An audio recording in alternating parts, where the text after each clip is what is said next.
Hey everybody, how's it going? Welcome to another video. My name is Abbie and this is Spend More Time in the Wild, a channel, a platform, a community entirely dedicated to inspiring and empowering people to get outside for the benefit of mental and physical health. Now I am here in the Cairngorms. It is a winter's day. We're here to talk about tents, surprise, surprise. Now in front of me I have an array of stuffage, all to do with this. This is the ZPacks Duplex tent. So it's an ultralight tent. So you can use it for backpacking, you can use it for bicycle touring, or basically any other activity where you need to really keep your weight down. It is a single skin or a single wall tent, which is not something I commonly use. You'll more often see in my videos a double skin tent, and throughout this video you'll come to understand some of my thoughts and feelings, not just about this tent, but other tent designs as well. This is not going to be packed full of numbers and, I don't know, like literally things just read off of the ZPacks website, because you can read that. I really just want to share my thoughts and feelings around this tent and the different ways in which you can use this tent. Now, I am going to say I have really put off making this video for a long time. Not just today, I've really tried today. But for several years. I've owned this tent for several years, and the reason why is because there are so many different ways of pitching this tent, and in one way that makes it fantastic because it's very versatile. You can use it freestanding with the ZPacks poles that you can purchase separately, so you'll see that in a separate shop, but essentially it's a freestanding tent. It's wonderful. Or almost freestanding, actually, I should add the caveat. The traditional way of using this tent is with trekking poles, so it's known as a trekking pole tent. If I can untangle these, not really. 2 trekking poles there. So we're obviously going to pitch this together and you'll see that in action. And if you lack trekking poles because you are bike touring and you don't want the sort of freestanding design, you can just purchase from ZPacks some essentially 2 long tent poles which you can use in place of the trekking poles. Now you also need stakes, or pegs as we call them in the UK. These are from another brand. I don't own the ZPacks pegs, but they're exactly the same, a little bit different, sorry. What? They're pegs, basically, or stakes. But I think when you order tent pegs from ZPacks, it comes with 8 pegs. So these are here for demonstration purpose only. I found an amazing place to film earlier, but someone else was just putting up their tent. Funnily enough, it was the Lanshan, which again is somewhat similar. And they were like, "Oh, what are you doing?" She's like, "Oh, I'm filming a tent review, but I forgot my tent pegs." And they're like, "Oh, why don't you just use sticks?" And I actually thought that was a really good idea, because obviously I have to bring in another brand by using another brand's worth of pegs. But then I also thought, like, I love ZPacks and what they stand for. I don't need to downgrade their stuff to sticks. But in an emergency, sticks work great as stakes/pegs. Anyway, so let's get into the tent itself. So this tent is one of many on the market which are advertised as ultra light, which basically means they are really as light as they get. Now, when it comes to purchasing a lightweight tent, quite often what you compromise on is durability. So, for example, I most commonly use the Hilliberg Ennen tent, which is a tunnel design. It's a dual skin, so a 2-layered tent. You can pitch the outer first and then add the inner. It's designed for sort of autumn to winter conditions is where it performs at its absolute best, and that thing has lasted me thousands and probably even more thousands of miles. It is hard wearing, it is hardcore, and it weighs 1.1 kilograms. Now the tent itself here, just the fabric and the little stuff sack, weighs in at around 520 grams, so under half of what my Hilliberg weighs. So then you need to add in stakes, unless you're using sticks or pegs, which is going to add whatever that adds, depending on whether you purchase the ZPacks ones or some other ones that you've got. And then, of course, you need to add in the trekking poles. Now, for some people, they wouldn't even include this in their quote-unquote shelter system weight because they're already using them. For me, I tend to only use 1 trekking pole, if I use any at all. That's just personal preference. I have used 2 every now and then, like on the Kungsleden last year for 3.5 weeks. Having 2 poles was really helpful. So I could have used this tent, but you know, they may or may not be excess weight. I just realised I crushed the handle in my door the other day, and I thought I got away unscarred, but I didn't. Well, I did, the trekking pole didn't. Anyway, side note. And then, of course, if you're bicycle touring and you are not going to carry trekking poles, you need to consider the other frame system that you're going to use in order to have this tent stay upright. So yes, okay, it weighs 520 grams, but it doesn't. It weighs a little bit more than that. If you're pedantic about the weight, I'll leave that up to you to surmise what it is that you're going to be carrying. And that's really what I mean by this video, is I am here to talk to you about the functionality and the experience of this tent, rather than the fancy numbers. I'm terrible at numbers, man. Like, maths is not my thing. So let's get this tent out of the dry bag. One of the things I want to say on the off is that this tent is exceptionally well constructed. It has been created by people who are passionate about through hiking and long distance backpacking. These folks know what they are doing, and that really shows in the design of this tent.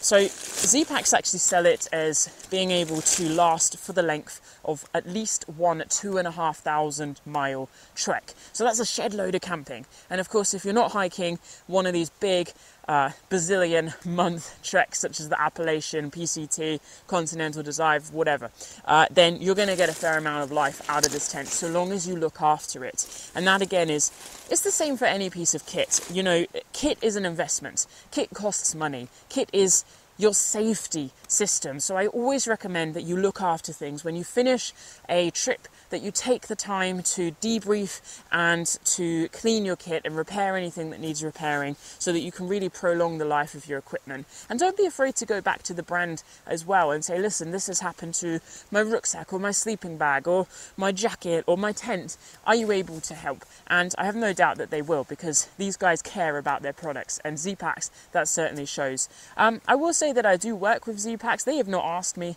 to make this review. This is my own personal choice, because I know this is a popular tent and I know people trust my opinion. So everything you're hearing in this video is 1000% my opinion and my experience.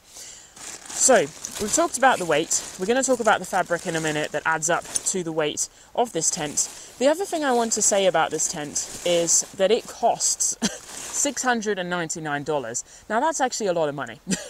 And again, that's where we're going to really look at the design of this tent and see how the cleverness of it adds up to the worth and hopefully the lifespan of this tent as well. I don't know what that is in pounds. The conversion rate obviously always changes, but this is entirely designed and made in the USA. So if you are in the States, at least you're buying local. I mean, it's not like the UK where local is like, 30 miles away.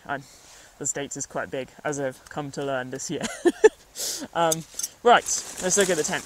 Okay, so what we've got here is the obvious tent fabric. It's still a bit bunched up, and you can probably hear on the microphone that it sounds a lot like a plastic bag. And I'll be entirely honest, it feels like a plastic bag. When I first put this tent up, it was quite windy, and I was like, I am going to take off like a parachute. This is a bit scary. But basically, it's Dyneema composite. So it's a very, very thin, almost translucent fabric that makes up the sort of surface of this tent, and even the ground sheet as well. It is very, very thin, but it is really robust. So it has a really high strength to weight ratio. So the material can apparently handle high winds, and it does not tear easily. It is chemical free, so it's PFC free, and it's waterproof. So rather than there being a durable water repellency coating, it's actually just waterproof. Simple as that. It's not going to stretch when it gets wet, like nylon very often does as it gets a little bit older, and it's quite easy to fix when you're in the field if it does rip. I do have to say the description that ZPacks give for everything about their equipment is lengthy. But they do every now and then use words like reasonably and that it won't rip because it's hard wearing, but then if it does rip, you can fix it easily. So there's sometimes a little bit of like, yeah, super like gung-ho, and then a little bit of like, yes, but, which I think is great because once again, it shows that these folks are experienced and they're being honest. It's designed to be strong, but you do need to think about where you're pitching this thing because it is a very thin fabric indeed. So that's a little bit on the fabric. I think what I want to do now is actually just get this tent up. The way we pitch this is you pitch out the two corners, so 1, 2, 3, 4, so 4 corners, oops, numbers. Then you have to use your trekking poles. So they say you want to use them around 122 centimeters. I think that's, what is it? 48 inches, something like that. Obviously you can adjust that, and how you pitch this is obviously going to translate, or sorry, the height of the trekking poles is obviously going to translate to the pitch that you're looking for with this tent. Click there in, yeah, and we'll go from there. 48 centimetres, nope, inches, oh my gosh, numbers, doom. I thought I'd just leave my stuff piled in the corner so you're getting as much of an authentic experience as possible. And you can also see it's quite a bright fabric. So you can purchase this tent in different colours, but the translucency of the fabric remains. And basically on ZPacks website they say that when it's sort of dusky, you can see shadows of people inside, but when it's dark, you can't see in when someone's got a torch on. And I would say that's true to what I've used it. It's kind of nice because when you're in it, you can see out a little bit. I can't do my vent up. There we go. But yeah, for some people, if you're using this more in campsites than in the wild, I would say it's potentially lacking some of the privacy that you might want when you're in campsites. The one thing I've learned with this tent is it is a little bit of trial and error. You know, it's a 2-person tent, and therefore it's not small. Let's just put it that way. You know, it's designed for fitting 2 people in, obviously. Yeah, there really is a bit of a knack to it. So let's see if I get it first time. And I think it's, you know, when you're on the trail, particularly in sort of wilder places, you don't know where you're going to be able to camp at the end of each day. You don't know if there will physically be space for a tent of this size. And that's actually what I found today, is I found it quite difficult to find anywhere spacious enough to pitch this thing in the Scottish Highlands, which is a large place. I don't know how I've managed that. Here we are on one of the doors. So they basically say pitch, bum, bum, bum, bum, 4 corners. Then you're supposed to get your trekking pole and put it in this special sleevey bit here, which you can and can't see. And then you put it up like that. So what you can see is we've got one guy line on the front, we've got the overlapping doors, we've got the 1, 2, 3, 4 pegging out points on each corner, and then we've got the exact same door on the other side, which is a little bit tighter because I'm half in a grassy, mossy mound. So the final things that I need to do now are to take... Oh, I thought I just knocked that peg out. First of all, pull all the guy lines nice and tight, everything is nice and tight, and then I'm going to take these last 2 points on either side of the shelter, peg them out. The sun is coming out, that's lovely. And then bish bash bosh, we have a nice tight shelter for 2 people. Love it. So walking around the tent, you can see the 2 trekking poles. Now clearly I could have gone wider with this pitch. I'm sure people are going to absolutely slaughter me for how I've pitched this tent, to be honest. People love to judge. But right now, if I was genuinely going to camp in this thing, I would be happy enough to stay in this. So you can see the 2 trekking poles. They've created this bit of this arch. Now you don't have to have the arch in this, so potentially I could have lowered these trekking poles, but they are actually at the height that it's said to be pitched at. Then coming down on this side wall, you can see this tensioner is clearly creating this V shape, which also shows that I've not really got it pitched wide enough. And then sort of coming round here, you can see the pegging out points. There's a lot of loose guy line stuff. Now it's kind of helpful to have this if you're pitching it freestanding with the poles, because you need it, and the poles make use of all of these little circular points on the top and around the tent, so that's what they're for. Then you've got tensioner points here. We've got the other door on the other side, so there's 2-person tent, 2 doors, wonderful, love it. Coming down exactly the same. We're going to loop around over here. So we can see the other side looks similar to the other one, doesn't it, with the tension there. And then coming around to the front, this is where we just were, fiddly faffing, and now we have a tent. So what I'm going to do is show you the doors first of all. So if we come down, you can see the fabric of the door overlaps each other, so there's no zip in this, and that's how ZPacks, and one of the ways ZPacks have managed to really keep the weight down here. So the overlap essentially is designed to prevent rain access and to obviously just aid insulation. And then the way these doors are held shut, and this is the part that I find really fiddly when it comes to pitching, is you've got this tiny little metal thing here. I don't know what you would call it, toggle thing. You've got a tension point here, and you've got a tension point at the bottom. So in theory you can make this exactly as you need to, but it's fiddly because the way these doors hook on, it's just like that, and then they're loose. So you're trying hard to get the tension right, and then it just pops off. So I'm not sure I love that, to be honest. I see the point, it keeps the weight down, but it is a bit fiddly. And then, can I even get it back on with one hand? Challenge accepted, my friends. let's see. Oh, I can. Look at that. Easy. So it's super, super easy, you know, easy with gloves, whatever, but a bit fiddly, because everything has to be tense and right in order for this system to work.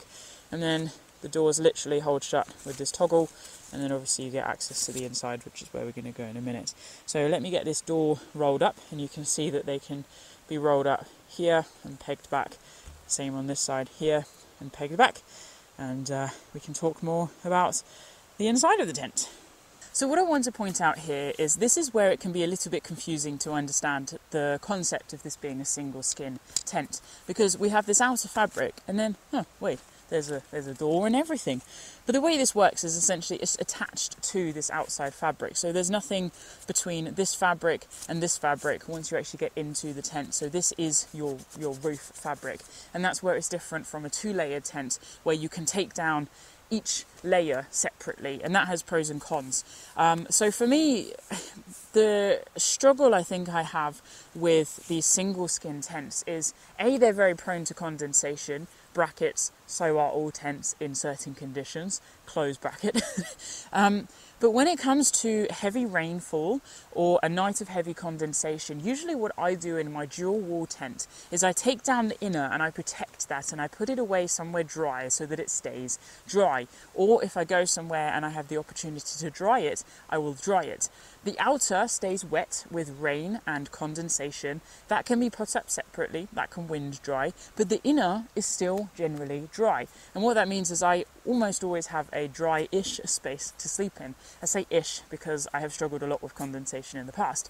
Now, the reason why I highlight that here is because with this tent, being a single wall tent, if there's any moisture anywhere around this tent, you can't help but pack it away with this tent. So when this goes back in its stuff sack or whatever method of packing you're using, the moisture is going to stay in it. So you're always going to have a wet shelter to get back into.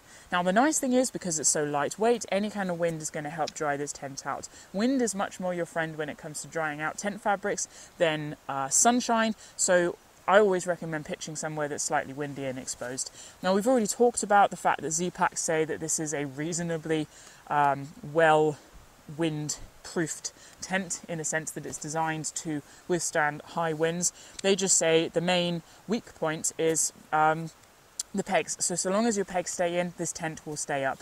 It's always worth thinking about the direction in which you're pitching against the wind. I would want the wind to be going through my tent rather than against these big surface areas of the sides, and that's going to obviously help just again keep your tent standing that little bit longer. So think about that when you're using this tent, particularly in higher, more exposed areas.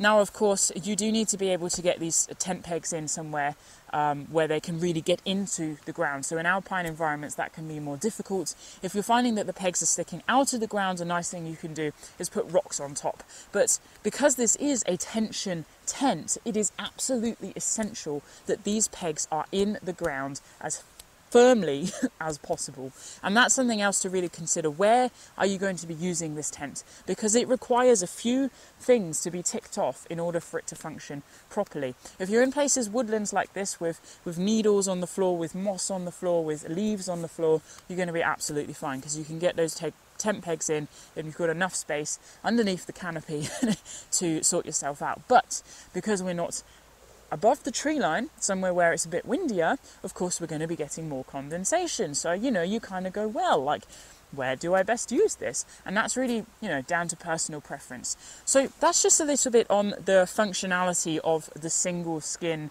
tent and how you could expect this to work and where you could expect to use this. But what I really like about this design, first of all, again, depending on how you pitch it, is the outer there isn't an outer, is there? The fabric pretty much comes down to the ground. And what that means, even a little bit of a gap underneath the door, but what that means is if there is any snow or if there is any bounce back from the rain, you're going to be protected on the inside of your tent. It's not going to splash up inside. Now, the other thing that ZPacks have done with this tent, which is quite common in most tents these days, is they have incorporated a bathtub design. No, I'm sorry, there is not an incorporated blow-up jacuzzi, but a piece of fabric that, as you can see, comes up about the height of my smallish hands above the ground. So this is what you call a bathtub design, when the ground sheet, so the bottom of the tent, comes up slightly, so if there is any surface water, it's not going to penetrate into your tent, which is great. No one wants that. It sucks. Waking up in a bog is horrible. Been there, done that. You know what I'm saying? So there's that, and that's what I like about this tent. And again, you can pitch it differently. So if you want more of a gap between the door, the bottom of the door and the floor, or the bottom of the tent and the floor, again still, you can pitch it so that you have more ventilation. So if you're using this in a hotter climate, you can pitch it in that way as well. So it's very versatile. We've talked about that. It's great. I love that. So here's the door. The door is made of mosquito, or rather insect-proof netting. They say it should keep out the smallest of critters. Now, I beg to differ, because very little can withstand the humble Scottish midge. But, you know, maybe it does. It's not midge season right now. I would not be sat here if it was like May. And, yeah, no, because you wouldn't be able to see me through the density of the cloud. And that, unfortunately, is not as much of an exaggeration as you might think it is. Right, let's go inside. I like this part, when I feel like I'm arriving for the day.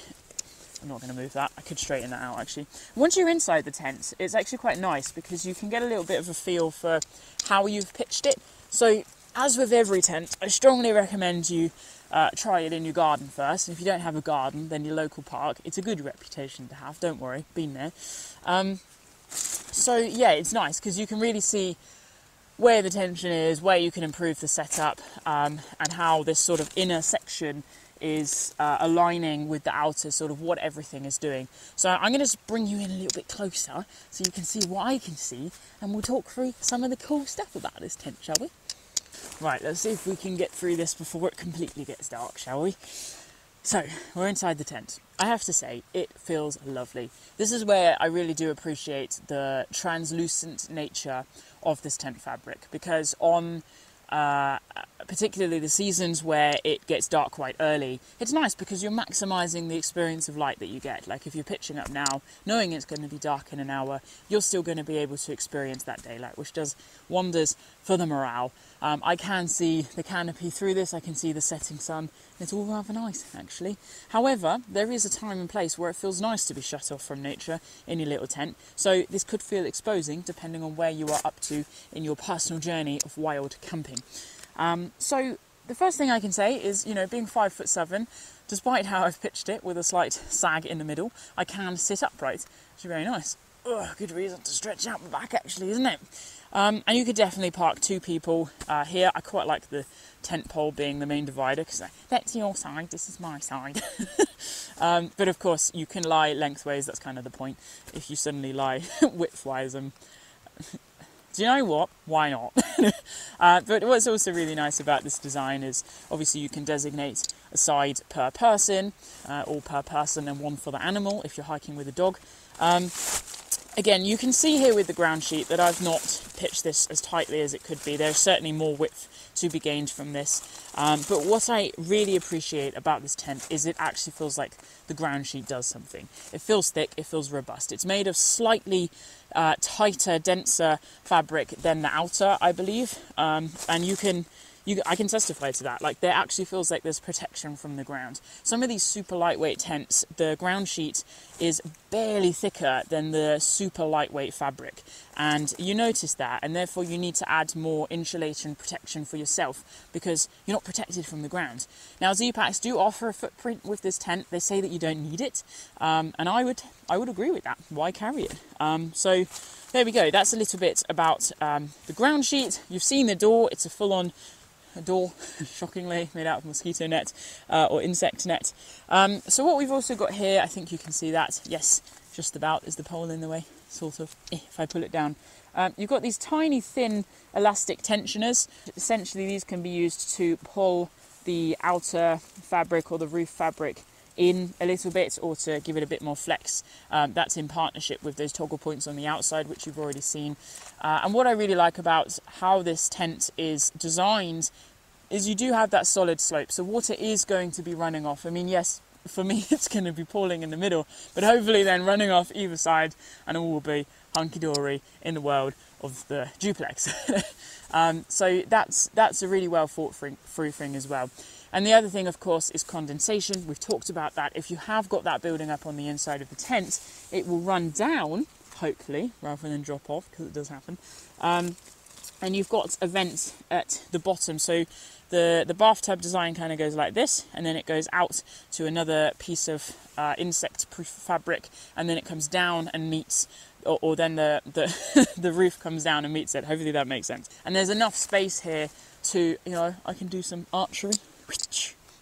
Oh no, I made a hole in my tent.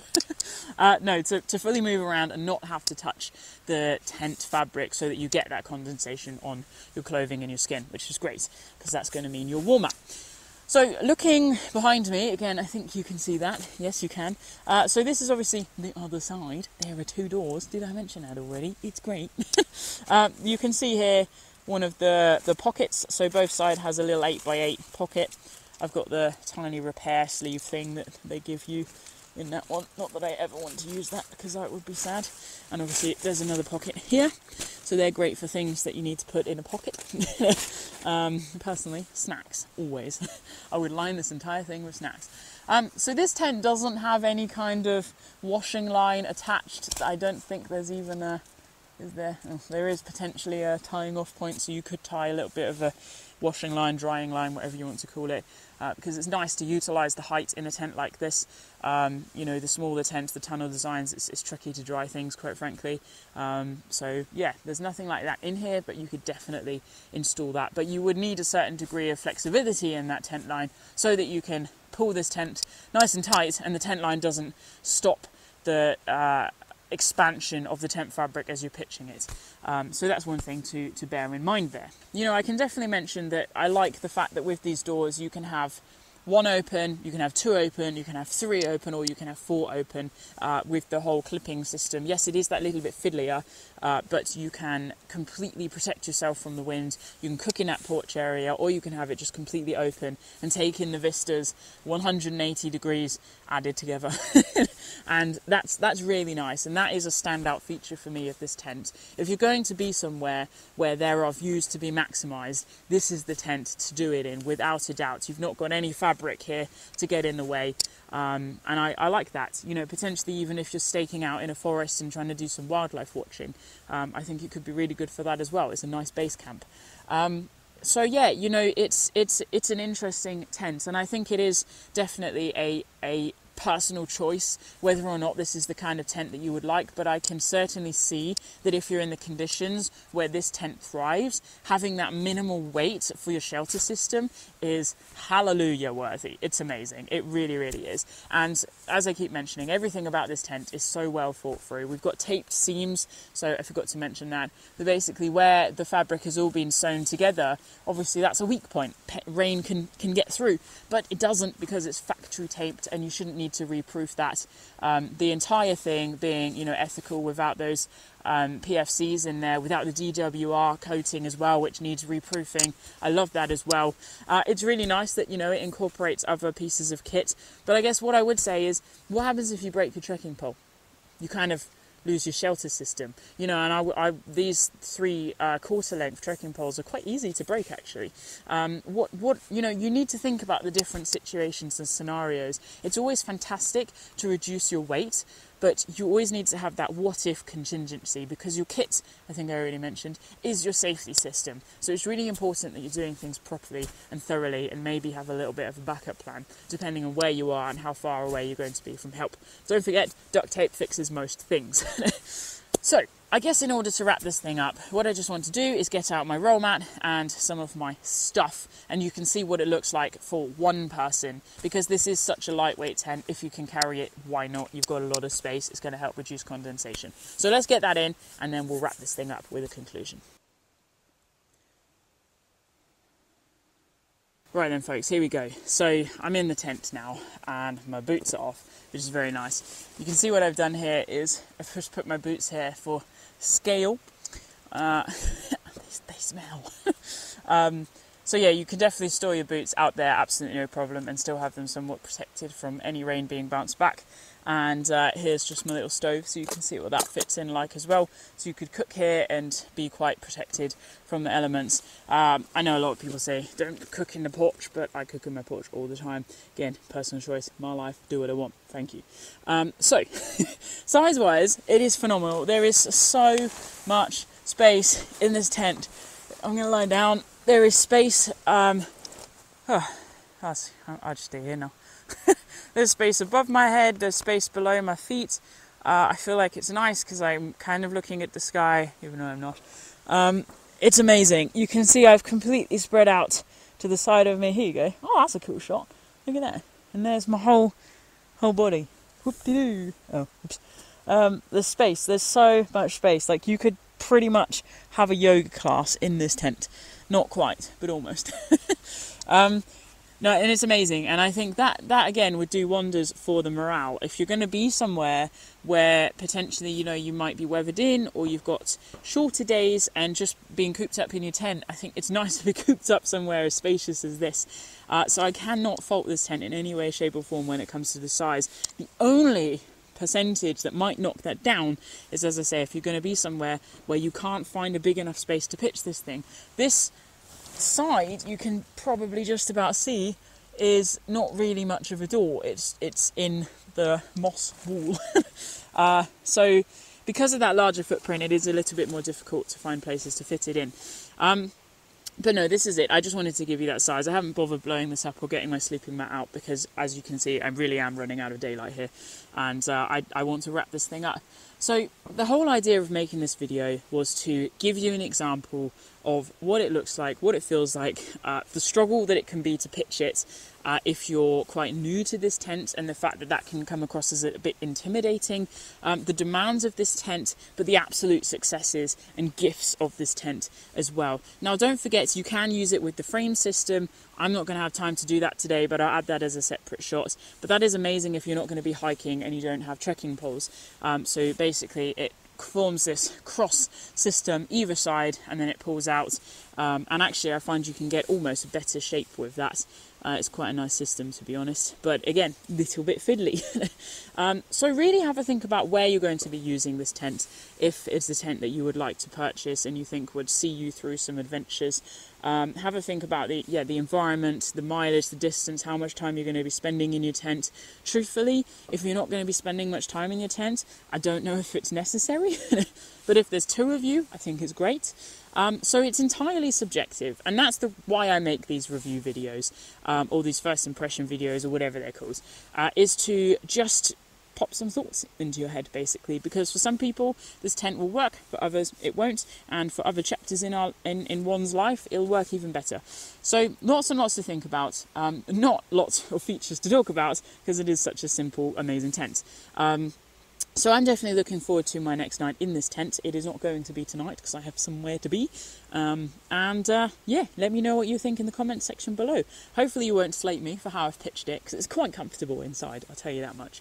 But yeah, if you use this tent or any other lightweight tent, I'd love to hear from you. And don't forget, if you are looking to get your own tent and you find the price of anything actually a little bit intimidating, don't be afraid to look for secondhand. So whether that's Facebook Marketplace or Facebook Outdoor Gear Exchange, which is a group, or any other sort of secondhand site, you can pretty much always find something out there. If not, put the word out, and hopefully something will land to you. Do good things and good things will come to you.